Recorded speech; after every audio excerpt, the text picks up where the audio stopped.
Hi. So I'm back again after a really long time. It's been around 10 12 days, good 10 12 days since I've been here. But there's a reason why I wasn't here. I was at my cousin sister's wedding, and here I am talking about the wedding and all the trip I was at. So first of all, it was a really long and tiring trip.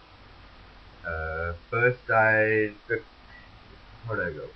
First, I went to Bangalore, Bangalore to Hyderabad, Hyderabad to Calcutta, Calcutta to Patna. Yeah, those kind. And so yeah, and then the wedding. Yeah, this was my first Indian wedding, and I'm sure you all have seen Indian weddings, so you know how it is. But it was my first experience. So Indian weddings are long, really long. I just don't understand how the bride and the groom can sit there and just do nothing for the entire night. It's just I don't think I can go through it. I'll probably have different kind of wedding, maybe Christian or some other kind of wedding, but not Indian, not Hindu wedding. It's just not gonna work out for me.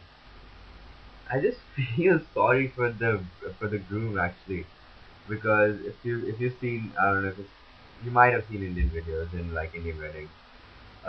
There's this barat in which like the groom is sitting in the car and the guys, all his friends and family are dancing outside and they cover like a mile or something, and it takes around 2 hours for them to dance and just cover that mile from the place they're staying to the place where the Varmala is gonna be or Jayamala is gonna be. So it's just so the guy is just sitting in the car for 2 hours watching his friends dance and have a good time, and all he's doing is sitting there doing nothing else. So that's my condolences to the guy, to the bride. Wow. The dress my sister was wearing was weighed around 10 kg. Can you imagine wearing a dress of say 17, 18 pounds? I wouldn't. It's crazy. How can anyone wear that dress? I was, I was happy about it, and everything went well. What were the highs of the wedding? Well, the juta chori, we couldn't do it because we weren't too many. We were only like two salis, and I was being the sala. Well, I was a sala. So it we couldn't do it. But then we got the money by doing this another ritual which is called Dwar Chikai, in which we stand in front of the door and we don't let the doula enter, the groom enter the house until we give us something. So we did make the money. And what else happened in the wedding? I think there's lots of commotion, lots of people, and it's just people you have never seen. Just every you see people after so long, like all my family, I don't see them very often. So in these weddings or big ceremonies or big whatever is happening in my family, I see them like every 4 and 5 years, and they all have changed so much, and it's great meeting them all again. So that's it for the wedding. But let me just talk to you about the travel. I love traveling around India, especially in train. But this time I didn't get around traveling in train. I was traveling mostly in the airplane. But yet it's an experience just going through India and like see when people I took a bus from here to Bangalore, which was mostly schools for traveling from Manipal, and then from Bangalore to Hyderabad. So you see all these people from Hyderabad and Andhra Pradesh, and they're so different from people you see next, which is Calcutta. And Calcutta, Bengalis are totally different breed in themselves. Nothing wrong, no offense. They're just different, and I really love their culture and their literature, and I think they're the first intellectual people in India. But they're just they're they're apart from anyone else in India.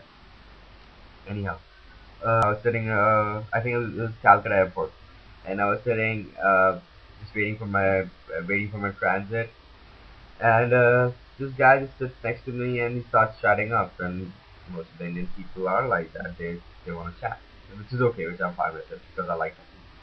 But anyhow, after that, what happens is that this guy's like, "Where are you from? And what are you doing? Are you traveling? What are you doing?" So I just told him I'm into the marriage. And then he's like, "All right, there's a good fact I just found out about marriage." I was like, "Okay, so tell me." He tells me that you know how the groom puts the Mangalsutra in the bride's neck and it's a necklace. I'm like, yeah, I saw it. I've seen it quite a long time. That happening. My mom still wears it. He's like, do you know the reason why it happens? I was like, more like most of us, we don't know half the things about our Hindu culture and Hindu religion. So I said, well, I don't. So he's like, well, this is the story which goes. See, guys, I'm not saying this is my story. I should have looked it up on the net before saying it to y'all, but if you want to believe it, believe it. If you don't, you don't have to believe it. Anyhow, so here's how the story goes. First, he tells me that a long time ago, when Mughals were in India, uh, it was a custom in the small villages that after the marriage of a Hindu girl, she has to stay with the whoever was the superior or the whoever was in control of that village. Whoever Mughal was in control of that village, the groom, the bride had to stay with that Mughal emperor or whoever for one day or and one night before she can go to her husband. So you know how that works, right? How that goes on. So this was really embarrassing for all the Hindu villages and Hindu people around India. So some elderly just found out that these Mughals, they and Muslims, they don't like. They have a strong disliking for pig, as I'm sure most of you would know that Muslims don't eat pig, and there's something to do with some old war, and that's why, and they have some beliefs that pigs are very dirty, which they are. But so they don't want anything to do with pigs at all. So this is what an Hindu elderly found out. So he decided that starting that point on, the groom would put this black thread with a small piece of pig in the necklace, and the Mughals would be told that it has pig in it. And starting that point on, the Mughals stopped taking that groom for one day because they didn't like the idea of her having the pig in the neck and them being associated with the pig. So they just stopped following that ritual of keeping the bride for one night before she can go to her husband. So that was a neat little story I heard. There were a couple of more stories which there were lots of elderlies in the wedding also. So they always had these stories going on, and most of which I which should go to that show was that Mano Yana Mano, but those stories are kind of weird. And if I remember them, I'll definitely let you know. And until then, I will be back soon, and it'll be a lot sooner than it was from previous time. But until then, bye and have fun.